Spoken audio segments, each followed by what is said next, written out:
La France est confrontée aujourd'hui à une situation énergétique qui n'apparaît plus soutenable.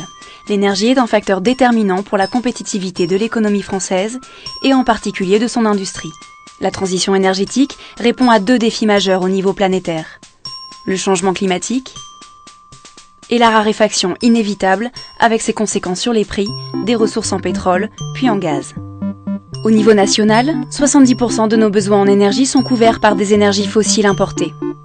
La facture énergétique de la France, importation de pétrole et de gaz, représente aujourd'hui l'équivalent du déficit commercial, soit près de 70 milliards d'euros. Elle pèse fortement sur l'économie française et freine sa compétitivité. L'augmentation de la précarité énergétique des ménages, ceux dont les dépenses directes d'énergie, chauffage, carburant, électricité dépassent 10% du budget, est inquiétante.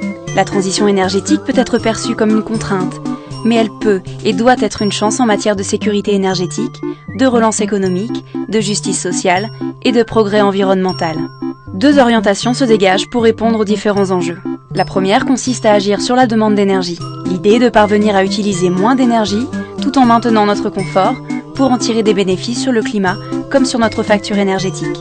La seconde consiste à développer les énergies renouvelables produites sur le territoire pour à la fois réduire nos importations et pour amener la part de l'énergie nucléaire dans la production d'électricité de plus de 75% aujourd'hui à 50% en 2025. Ces orientations font déjà l'objet d'engagements. Réduire de 20% au moins les émissions de gaz à effet de serre d'ici à 2020 et les diviser par 4 d'ici à 2050. Réduire la consommation d'énergie finale à 130 mégatonnes équivalent pétrole en 2020 au lieu de 156 en 2011.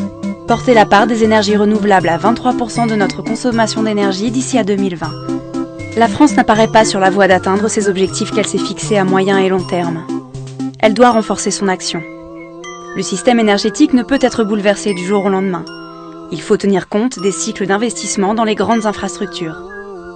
Des décisions importantes doivent être prises dans les prochaines années, par exemple sur le prolongement de la durée de vie, le remplacement ou la fermeture progressive des réacteurs nucléaires.